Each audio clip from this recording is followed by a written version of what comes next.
Hi all, welcome back to my channel Kithu style. இன்றைக்கி இந்த வீடியோவில் நல்லா யம்மியான டேஸ்டான தயிர் வடை எப்படி பர்ஃபெக்டாக பண்ணுறதுன்னு சொல்லி தான் பார்க்க போகிறோம். இது பண்ணுறது ரொம்பவே ஈஸி. அண்ட் வீடியோக்குள்ளே போகிறதுக்கு முன்னாடி என்னோட சேனலை ஃபர்ஸ்ட் டைமாக பார்க்குறீங்கன்னா மறக்காம சப்ஸ்கிரைப் பண்ணி பக்கத்தில் இருக்க பெல் ஐக்கானையும் கிளிக் பண்ணிக்கோங்க. ஃபர்ஸ்ட் அதுக்கு 1.5 கப் அளவுக்கு உளுந்த பார்த்தோன்னா ஒரு 2 hours நல்லா ஊற வச்சு எடுத்தாச்சு. உங்களுக்கு எந்த அளவுக்கு வடை தேவைப்படுதோ அதுக்கேற்ற மாதிரி உளுந்து ஊற வச்சு எடுத்துக்கோங்க. தென் இதை ஒரு கிரைண்டரில் போட்டு நல்லா அரைச்சி எடுத்துக்கலாம். நம்ம என்னதான் மிக்சியில் அரைக்கிறத விட கிரைண்டரில் அரைச்சி பாருங்கள், நல்லா ப்ளஃபியாக வரும் வடை. அண்ட் அதே போல் அரிசி மாவு ஆப்ஷனல். அரிசி மாவு ஒரு டேபிள் ஸ்பூன் அண்ட் தேவையான அளவு உப்பு போட்டு நல்லா இதை மிக்ஸ் பண்ணிக்கிறேன். அரிசி மாவு சேர்க்கும் போது வடையில் எண்ணெய் நல்லா இருக்காமல் இருக்கும் அண்ட் கிறிஸ்பியாகவும் இருக்கும்.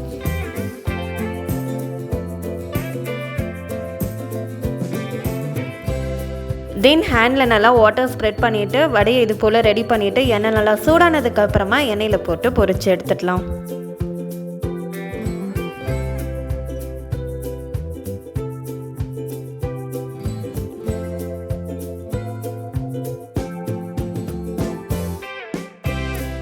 ஒரு சைடு நல்லா கலர் சேஞ்ச் ஆனதுக்கப்புறமா இதை திருப்பி விட்டுடலாம். அண்ட் ஸ்டவ்வை நல்லா மீடியம் ஃப்ளேமில் வச்சு இந்த வடையை ரெடி பண்ணி எடுத்துக்கோங்க. அண்ட் 2 பக்கமும் நல்லா கலர் சேஞ்ச் ஆனதுக்கப்புறமா எண்ணெயை நல்லா வடிகட்டிட்டு ஒரு பிளேட்டில் எடுத்து வச்சிடலாம்.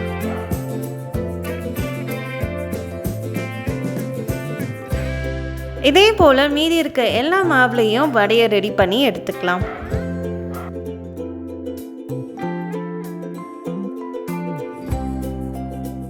ஒரு பவுலில் 2லேருந்து 2.5 கப் அளவுக்கு கெட்டியான தயிர் சேர்த்துக்கோங்க. கர்ட் சேர்த்ததுக்கப்புறமா இதை ஸ்பூன் இல்லைன்னா இது போல் விஸ்க் வச்சு நல்லா இதை மிக்ஸ் பண்ணணும்.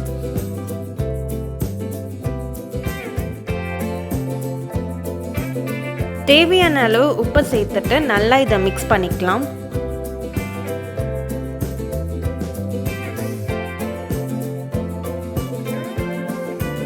அண்ட் தென் இது கூடவே பொடியை கட் பண்ணி வச்சுருக்க இஞ்சி, கருவேப்பிலை, கொத்தமல்லியும் சேர்த்துக்கலாம்.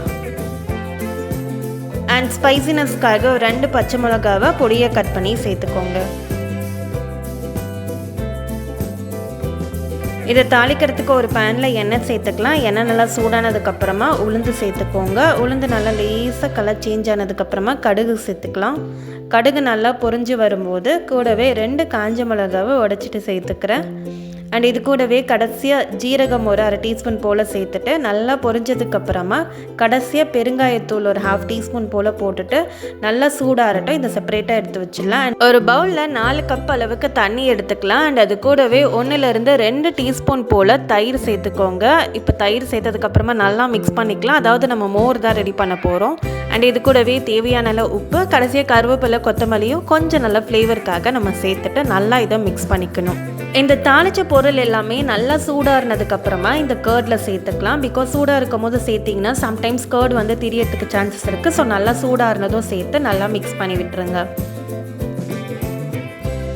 ஒரு சைட் பார்த்தோன்னா நமக்கு மோரும் ரெடியாக இருக்குது அண்ட் அதே போல் கர்டும் ரெடியாக இருக்குது. ஃபர்ஸ்ட் நம்ம ரெடி பண்ண வடை எல்லாத்தையுமே நம்ம ஆல்ரெடியாக ரெடி பண்ணி வச்சுருக்க அந்த மோரில் போட்டுட்டு இதை ஒரு 5 to 10 minutes நல்லா ஊற விட்டுருங்க.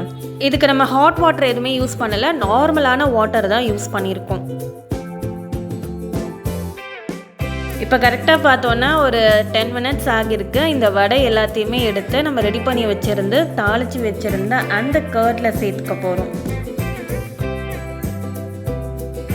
சேர்த்துட்டு இதை நல்லா திருப்பி விட்டுட்டு இதையுமே அகைன் பார்த்தோன்னா ஒரு 15 to 20 minutes நல்லா ஊற விட்டுலாம்.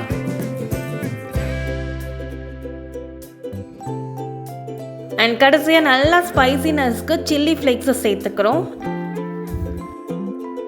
அண்ட் கார்னிஷ் பண்ணுறதுக்கு கருவேப்பிலை, கொத்தமல்லியை சின்ன சின்ன பீஸாக கட் பண்ணி சேர்த்துக்கிறேன். அண்ட் கடைசியாக பார்த்தோன்னா இதுக்கு மெயினான ஒரு ஃப்ளேவர் கொடுக்க போகிறதே காரா பூந்தி தான். லாஸ்ட்டாக இதில் காரா பூந்தியை சேர்த்தாச்சு. தென் இதிலேருந்து ஒரு வடை எடுத்து சர்வ் பண்ணிங்கன்னா அவ்வளோ யம்மியாக அவ்வளோ டேஸ்ட்டாக இருக்கும். ஸோ நீங்களும் இதை உங்கள் வீட்டில் ட்ரை பண்ணி பார்த்துட்டு எப்படி இருக்குன்னு சொல்லி மறக்காமல் கமெண்ட்ஸில் சொல்லுங்கள். அண்ட் இது போல் நிறைய இன்ட்ரெஸ்டிங்கான வீடியோஸை பார்க்கணுன்னா மறக்காமல் கித்து ஸ்டைல் சேனலை சப்ஸ்கிரைப் பண்ணி வச்சுக்கோங்க. தேங்க்யூ ஃபார் வாட்சிங்.